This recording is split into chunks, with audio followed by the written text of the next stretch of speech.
I'll give you 5 minutes on Hubert Davis. Go. Yeah. I'll throw this out. Look, Hubert Davis, I'll be quite honest with you. When I first was told that Roy Williams was retiring, I had basically a panic attack and was, as we know, if you listen to the podcast where I talked about it, I, had an emotional attack of sorts where, Did you cry? Did you cry on the podcast? I had tried not. No, I didn't cry on the pod. I think I got choked up. I don't think I cried. I mean, who knows at this point? Probably. What constitutes crying? Does it have to fall out of your eyeball for it to be? I mean, look, I don't play baseball anymore, so I can cry all I want to. But at the end of the day, I had heard that Hubert was going to be the guy. I was a little, I wouldn't say I was jumping with joy at the thought, because I had seen Hubert for 9 years. I had seen him kind of be silently in the background, and I'd always had this feeling like, what is Hubert Davis going to look like as the head coach? And then today I turned on College Game Day after he's announced. First of all, I got a great phone call today, basically telling me why Hubert's going to be the guy. And, 2 names, Pat Riley, Michael Jordan, kind of sold me on that. So I felt pretty good.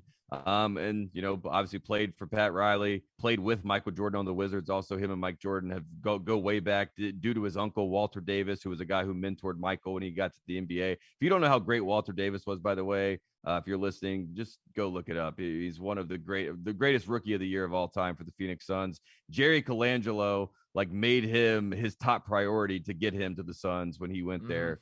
Anyways, Hubert Davis is a legendary figure in basketball. He's played for Donnie Nelson. He's played for so many legends, and he's tied to so many different people. But I watched him on College Game Day, and there's a lot of times when you're doing your first TV appearance where you're trying to do the sales pitch, tell you why you want the job.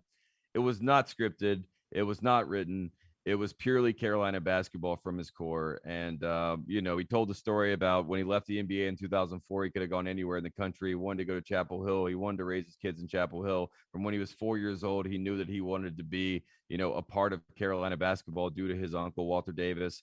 And he's been around the program. He's seen it all. He can go into any living room in North Carolina and in New York, anywhere in the world, and say, I am the blueprint. I am what it looks like to be successful. And guess what? I'm the first Black head coach at the University of North Carolina. And it's not about that. And I know a lot of people, I've seen people say it's a woke hire or something like that. No, Hubert Davis earned this job. Hubert Davis left College Game Day to sit next to Roy Williams and watch one of the greatest coaches ever and learn. And he learned from Dean Smith, and he played for Dean Smith, who I think is the greatest coach that the game will ever see.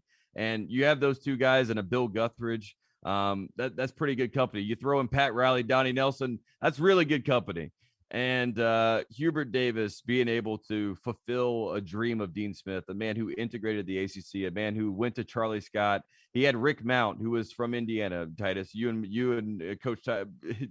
I talk to Coach Titus about Rick Mount all the time for some reason. And Rick Mount, Larry Brown went up to go see Rick Mount in Indiana. He calls Coach Smith and he says, Coach, I saw the guy, Rick Mount. I know he's the best player in the country. I know he's on Sports Illustrated, but I know a kid, Charlie Scott, in North Carolina that's better than he is.